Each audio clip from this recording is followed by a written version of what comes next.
Hello and welcome back to the lead card coverage of the semifinals for the 2020 Michigan State Championships. We're headed into the front nine here on a new course. On the commentator's mic, I have myself, Zach, along with Donut again. How you doing, Donut? Hello. Thanks again to all the sponsors that help get this event off the ground. It's always appreciated. Let's take a quick look at our round two standings. Marwede, Bennett, Tetloff, and Hamilton will be back on the card again. Hamilton with a two-stroke lead over the rest of the field, while Marwede has that three-stroke lead, two hot rounds in a row there at 1031 and 1039 rated so far, highest rated player in Michigan ever. And right behind him is Jeff Bennett by 3 strokes behind. Pretty good scores for him as well. He shot a 52 and 51 at our first course. In third place, we have Brendan Tetloff, lefty, coming back to the sport after some sort of hiatus. We're not really sure how long. And rounding out the card, Ian Hamilton from Grand Rapids area. He fell off a little bit of the lead, but he still has his two-stroke lead over Chase Card, which is really what matters for him so far. Yeah, absolutely, and he's still within striking distance of Marwede, depending on how everything plays out. Starting out on hole 4, 210 feet. This is a little bit of a different layout than the actual course itself, so we're starting here on hole 4. Par 3, it is an island hole. You have to get up through the fairway, past the gap. The circle's pretty large once you get into this area, and the drop zone is far to the right side, probably 45, 50 footer down the hill. Yeah, really, really tough to convert 3 after drop zone. Marwede's starting us off here with his blue pig. This is his flippiest pig, and we're going to see him throw this a lot for his upshots. And this tee shot really is an upshot. Jeff Bennett going with a tomahawk here. So the OB is not a circle. The island isn't. It's just like a C shape. So he's going with the tomahawk play because if he skips to the left, he's totally fine. Right. He might not convert his 2 there, but he can get out of it really easily. Brendan going with his Nova. He throws this disc really, really well. Likes it for his upshots. This disc sits better than pretty much any disc other than any other disc in disc golf. Yeah, does a nice job getting himself into circle there. Ian with his polecat and accidentally early releases that to the left side, so he's not going to quite make that island there. And here he is at the drop zone. You can see that this is quite a putt here. Something different in round 3 compared to the first 2 rounds is Friday and Saturday we had tee times. For Sunday here, it was a shotgun start very early in the morning, so you can see Andy's breath here. It is freezing cold. With you in the short sleeve shirt. Well, yeah. And Jeff with the shorts. Yeah, me and Jeff have a little more meat than Andy, where Andy just gets so cold, especially in the morning. Yeah, for sure. It was absolutely very chilly. Definitely does not favor Marwede being as cold as he is. Oh, and Ian missing his 4-putt early. That does not spell well for attacking the lead. Still lots of time here as we head into the second hole here, which is actually the most difficult hole on the course, I would say. This is actually a combination of 2 holes here. We're starting off on 5's pad, and we go to B location, alternate hole B. So it starts off here, panning to the right the whole time here. OB rope along the entire left side here over that creek on the left side. So you have to be wary of that the whole time. You get into this straight fairway, still very skinny, lots of things you have to avoid. Kind of take your second shot and you really want to land into this landing zone right here. Maybe a little past this big tree would be the best opportunity for your easy 4. Some big arms, if you get really aggressive, might be able to get all the way up to this basket in 2, but you're asking a whole lot. So if you have a huge backhand turnover, getting to this basket in 2 is not particularly difficult. But, I mean, there are some trees in the way, but you can poke and pray. But the issue is, with the backhand play, you're playing right into the OB river there. So you kind of can't play for 2. So this course plays really easily for 4. Marwede with a real smart play, pitching a forehand into the hill. Gets kind of a lucky rollout, but he's trying for this. He might get a shot to get up there in 2, but he's probably going to get a very easy 4. Yeah, someone told me a quick story, too, while we were out there, that there's a Mando right next to the hill there. On that hill on the left side there is Jeff Bennett. Unfortunately, doesn't get his disc to bail out and get back in bounds. He's going to be taking a stroke there. But there's a Mando on that hill because there's a small path to the right of the pad there, and one of the touring pros that was there chipped up through that path and then took a big hyzer to the basket to give himself a 3 look. And while very few people on the planet can probably do that on a consistent basis, they wanted to make sure they played this form of the hole. So they're almost scrambling from the tee pad. Right. That's really interesting. It's probably a pretty easy birdie and a fairly consistent par if you can get through there, though. Right. It just takes a big arm on your second shot because it's so far down there. Ian, with a little bit obstructed footing, tries to put one way up into the fairway, bites off a little bit too much, kicks OB. Yeah, just was trying to get that to turn over, and it just didn't quite. Brendan there really sawed off, really couldn't get up the fairway a whole lot without taking an extreme risk there, so he's forced to kind of just pitch up and try to scramble from there. Jeff trying to get a little more aggressive, throws that way up in the air, and unfortunately that's not going to pan out in time, and he's going to land OB again. This time farther up the fairway. Hopefully he'll be able to get up and down from that spot to save his score. Andy here in the best position from the tee pad. He's going to try to get there, but it's really, really technical shot. So he overshoots by a little bit, and then he's in those bushes past the, like, kind of, not even landing zone, like the up The fairway. lane up to the basket, right? Yeah. Really just a demanding hole. This is really, really, and it being a par 4, I think is really plays as a maybe under. It feels probably closer to a 5. Yeah, there's going to be a lot of 4s from people playing really well. And so a lot of 4s is not counting the people that turn into what Ian's doing right here, where Yeah, Ian threw a Firebird there, and from when I was standing behind him, for some reason, as soon as it came out of his hand, just never panned back out. he just gunned it. Yeah, just went out there. Jeff with a beautiful shot up to the basket and getting a really unlucky skip. So he's 35 long. Yeah, kissed that tree. I mean, I thought that disc had lost all its speed, but he had just barely kissed that the root of that tree, and it just sailed him outside of circle. Andy with a Spike Heiser backhand out from his... That's Ian. That's Ian. Ian Spike okay. Heiser from way out deep. That makes more sense. We haven't gotten to Andy's disc. He's pretty close to the basket. Yeah, Andy's in those bushes. He might have a look, but it'll be very contested. And for someone of his size, that's going to be a tight squeeze.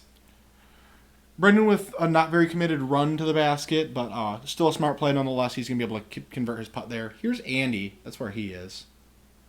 Probably trying to run that, but knowing that it's not going to go even really close to in. Yeah, the hole, he said, was a little too low for him to make a true run at that. And so just kind of had to do the best he could. And he's going to be, next to that tree for his And 4. then Hamilton here, starting off with 2 double bogeys in a row. Is not how you wanted to play this course? Jeff, big putt. To convert his double bogey as well. Yeah, that's a great save. Preview from him. That's such a death putt, too, because the drop right there, if he misses it, he could be finding himself looking up the hill for another 50-footer, and he could be taking a bigger number. That's a huge putt. Brendan easy tap in for his double bogey. We're going to get a double bogey frame here if Marwede messes this up somehow. Probably not. Probably not. He's a little too large to be able to... He can probably reach the basket here if he really wants to. That's a pretty big stretch for him. That tree is directly in front of him towards the basket, but lucky. Straddling out 8 entire feet with his split stance there. But he walking away with the only par there, getting 2 strokes on the card. That's got to feel really good headed into hole C, 190 feet, par 3. You're really just trying to throw something backhand if you're a righty player around this gap here that the drone is flying if you can. If you have something straight to go through it, that's fine as well. Forehand players, maybe a putter to get through that gap, trying to land it right on that hill flat. Marwede with his signature pig. This is a really easy shot for him. And this is his textbook upshot. Puts it a foot from the pad, no surprise.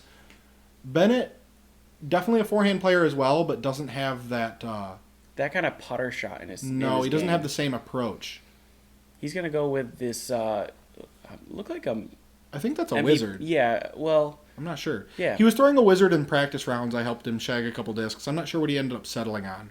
But Either way, he was he's in practicing that this morning. This was the hole that he was the most unsure about his play on. For sure. It can definitely lead to some big scores if you don't hit your line. And looks like Ian's polecat hyzered out a little early again. You can see he's just a little confused and him not being quite locked in enough.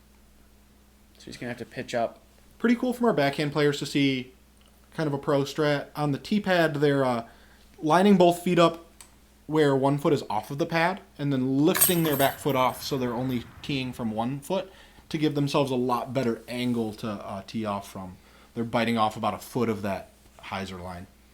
Ian able to successfully scramble for his par there, while Jeff is able to squeeze through the woods there and take away a birdie. This was a difficult hole to record because there's just not a lot of room for us to be in here.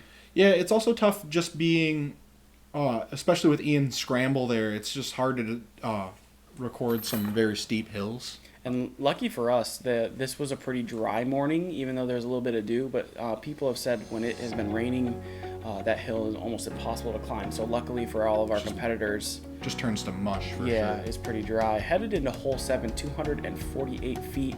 Coming off the pad here, it's a really tight fairway. Forehand line most likely. You're trying to get something right into this gap and then hyzer it hard to the right, kind of to back up the hill a little bit towards this basket that's sitting on top of it. I'd like to personally call out that I don't think this is 248 feet. I think this is a decent bit farther. It definitely plays like it with the fairway, so we're going to see some big spike hyzer forehands where you lay it out super, super wide and let it come back into the fairway to fly the same fairway that the drone did. If you bite off too much, it's going to come in too early. Marwede landing a little too low there. Yeah, he did hit a little bit of foliage on the left side, slowed him down a little bit. Jeff actually second off the tee here. That's a way better attack off the tee. Found out in his prep that actually going high and over the top gives him the best lane to get up there and into the circle, which he did beautifully. Yeah. Unclear if Marwede would have followed Jeff and Brendan here if he didn't have the tee pad. Yeah. He might have made an adjustment. But it is super, super blind. It's not even particularly close to not being blind.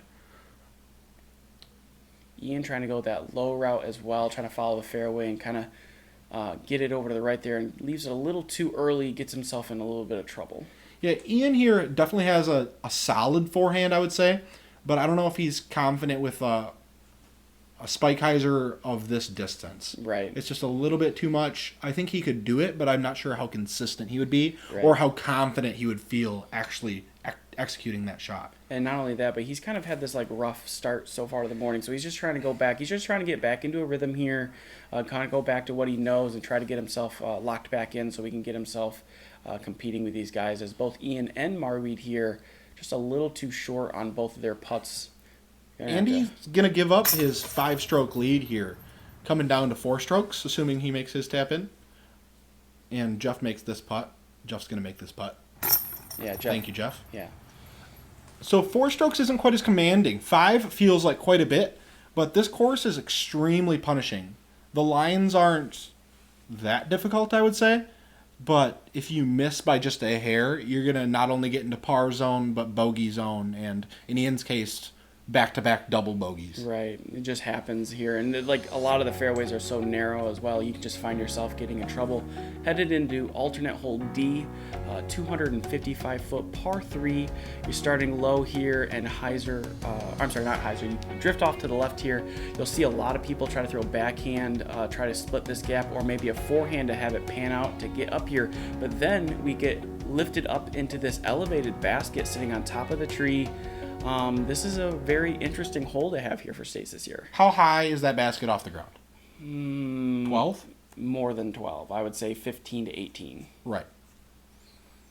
So Jeff just trying to bite off as much as he can with this inside forehand route. The forehand doesn't really play any better, but Jeff's a little more confident in his forehand release than he is in his backhand. And it's so difficult to get up next to the basket that this play is fine. The run on this basket from deep is actually pretty safe as well, I've found. Yeah, I think the run is not too punishing just because you'll still land relatively in a good position to be able to take another putt at it. As Brendan just hit an early tree and that stopped him from kind of attacking that gap. As Marwede's got a Firebird here, he's going to go backhand with it. He's leaving this a little too far to the right there. He's going to be stuck in that right woods there. First backhand hole, really, from Ian here. We'd like to see him shoot a little better and keep up with these guys. Looks like and Ian showing off his backhand. Hits the gap a little perfect. Didn't quite get the action he wanted, but he might be able to run that from 90 feet or so. Yep. It'll be a big putt. Brendan just trying to play the safe strat here, just putting himself down up into the fairway, give himself a look. Hopefully he'd hit an early tree, but he should still have a look. Andy laying up. So this disc lands a little too close to the tree, in my opinion. Yeah, because it's difficult to shoot that straight. But Andy, I mean, how tall? We say Andy's gigantic, but how big is he actually? I think he's 6'5". 6'5". He's pretty tall. He's not like freakishly tall, but he's the tallest guy out here. But his arms are also long for his height, so he can like reach half of that. And Jeff with just an insane putt from deep. Yeah, this is so high. Yeah, he's just throwing it way up in the air. Beautiful dead center of the basket. That's exactly what he needs right now to get another stroke off Marwede in order to try to kind of push this. And I'm sure Jeff has practiced that putt from that spot 20 plus times. Yeah, absolutely. Gave himself an idea of what it looks like. Ian, who had laid up a second before just to get himself in a comfortable spot, was kind of afraid of, I think at this point was just trying to make sure that he took a score that wasn't a bogey, just take his par and keep going. Interested for Brendan to lay up for his bogey here.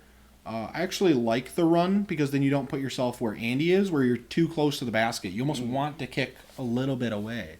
It's kind of strange. You'll see Marwede here actually being resorted into a very interesting... So he wanted to be close, and he thought he wanted to be close, but then once he got here, he realized that he was too close. Yeah, this was not exactly right. And he was stuck in a rough spot, so like the control there was a little difficult, but he's able to convert the par. You think he's ever putt like that before in his life? Absolutely not. 0 times. Do you think he's ever going to putt like that again? I think he would have if he had an amateur career, but Andy never really had an amateur career like some of these other guys, yeah. All right, headed into hole E, 285-foot par 3. This one kind of drifts from left to right into this narrow fairway and then kind of pans out straight at the end, the last 60 feet or so. You'll see some guys try to throw maybe a backhand that will pan out. Forehand is kind of not as a good option if you're trying to reach the basket. Yeah, it's hard to flip up a backhand that late because the corner is so far down the fairway. Or it's not too far enough down the fairway, rather. Surprised that Jeff is going backhand here, but I think he's trying to play this for 2. I think he's confident both getting not pin high, but he's trying to get himself in circle 2 as far as deepness goes and make that 50-foot putt. And he was actually on track to put himself well within circle there, just hit one of those last trees and it left himself in trouble. Marwede also throwing backhand and he getting himself deep into the woods there. He's going to have to scramble to potentially save that 3 there. Yeah, Marwede not really a flip-up backhand player. He loves to throw the hyzers with his forehand. Yeah, he'd rather throw that flippy Firebird and try to cut that angle. Ian Hamilton also taking a little too much angle there off the tee there. Brendan going with a forehand lefty, which I think this lines up really nicely for him. Yeah, I think it's just a great lefty hole. I think you can throw a backhand or a forehand as a lefty, where you can take an understable mid and flip it up late, or you can do this pan-out forehand shot as a lefty. And Brendan afforded the luxury of being one of only a couple lefties in this tournament to be able to do that. Marwede was really stuck in a bad spot, had to throw a Firebird in order to just cut through the foliage and got one of the best tree kicks you could have asked for. Yeah, really big fan of throwing a super fast disc on your scrambles, even when it's not that far, just because it's going to slice through foliage a little better and not be interrupted with that sharp rim. Right. If you throw a putter there, if it hits, and it may flutter too much and not get yourself all the way out. Jeff with a huge 2 conversion to continue to creep up on Andy's previously commanding lead. Yeah, it was down by 5, and 3 holes later, he's only up by 2 now. Jeff is on a roll with 3 birdies in a row. That's really a big turkey. And really, Jeff has birdied every hole except the double. Except for the hole with all that OB on it. He has birdied every hole so far. He is just rolling right now. And with his double bogey, he really took a par with 2 penalty strokes. Yeah, absolutely. Ian tapping in his par right here. So Andy's got to be feeling the pressure here. He knows feeling these 2 pars or 3 pars in a row with Jeff birdieing all of them. Yep. He can feel the pressure. Yeah, headed into hole 8, 301 feet. This is a very narrow fairway. A little more open on the initial gap here, but as you get into this part right here, really, really skinny for these guys as they're trying to puncture through here, give themselves a look. You'll see some forehands throwing into that gap and trying to get all the way up there. You see a disc on the right there from our casual players when I did the drone footage. That's probably the ideal landing spot if you can get all the way up there. So this is less of a traditional disc golf hole and more of just a skills competition. Yeah. This hole is just how straight can you throw a disc down an absurdly tight fairway. Jeff, setting a bar very high for his skills competition, he's going to have an easy tap-in putt. Tough hole from a lefty, maybe. I mean, you have to kind of turn over a backhand, but not too much. Yeah, he's trying to do the same flight that Jeff had, just didn't quite flip it over quite fast enough. Marwede should be able to find this with a... He tried to do Is that something... a pig or a firebird? That is a firebird. He just flipped that up his one. I think it's his flippiest one. It just didn't quite put it on the line it needed to be. And Ian just finding some early foliage, knocking him down into the center of the fairway. He's going to have an approach shot here. A really skinny fairway, but luckily for him, he's got his trusty polecat. And that disc looks so good in Ian's hand. yeah, it just... With so little glide that he can just drop it down next to the pin. He's got the perfect amount of spin. That disc is deadly in his hands. We haven't seen him hit anything from big, but he hasn't missed a layup with this polecat. Yeah, it's just been locked in this Andy whole from time. downtown walking it in doesn't quite convert. Yeah, he thought that was in the whole way, too. I mean, it almost kissed metal. I'm not sure if it did there, but I mean, that was perfectly on line, but just needed a little bit more power. Brendan, who was really choked off from his original spot, had to lay up to get out of the woods and then take a long three look. Is not able to quite convert that, while Jeff takes another birdie and puts himself within one stroke of Marwede. We have a competition going on. That's 4 in a row, Yeah. and 4 misses in a row from Andy here. And you could see it in Jeff. He is stoked about this. He's feeling really good to be back in a position, feeling competitive, and he's executing every hole here. Andy here still in the lead is a very, very calm and collected player. Mm-hmm. Similar to how we've seen Chris Dickerson on the Pro Tour, where there's just not a lot going on. If you check out his face for the entire round, good or bad, Jeff gets really, really fired up on the chase here. Yeah, and he's feeling it. Headed into hole 9 now, 285 feet, par 3. Pretty open fairway compared to what we've had up to this point. You're really just trying to throw something dead straight all the way there, or if you have a forehand, you can have it go to the right just a little bit, but you don't want to get too far, as the foliage over there can definitely block you from having a putt. Similar to the last hole, closer to a skills comp than it is like a traditional disc golf hole, but a lot more forgiving than the last one. Players can open up and throw their favorite disc instead of being forced into a play. Jeff surprisingly releasing really, really low and not getting any distance off of his Firebird shot. Surprising miss for at least from Jeff, as hot as he has been. Yeah, and Marwede also doing the miss. He turns that Firebird over a little too much. He's in that left side as well. Interesting miss from both of those.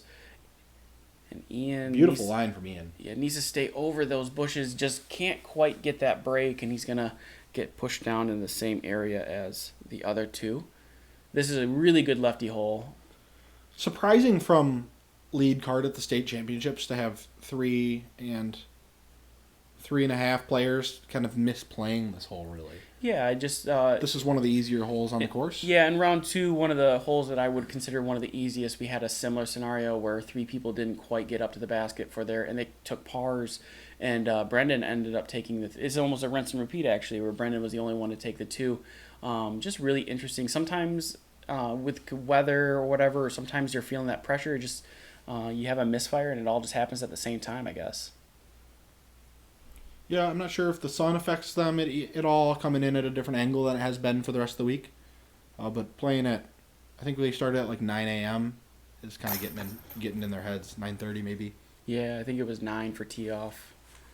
You can see Marwede holding his discs a little precariously because of how wet the ground still is. Brendan stuck in a bush a little bit, converts his birdie on a not very far, but definitely a difficult putt. He was obstructed.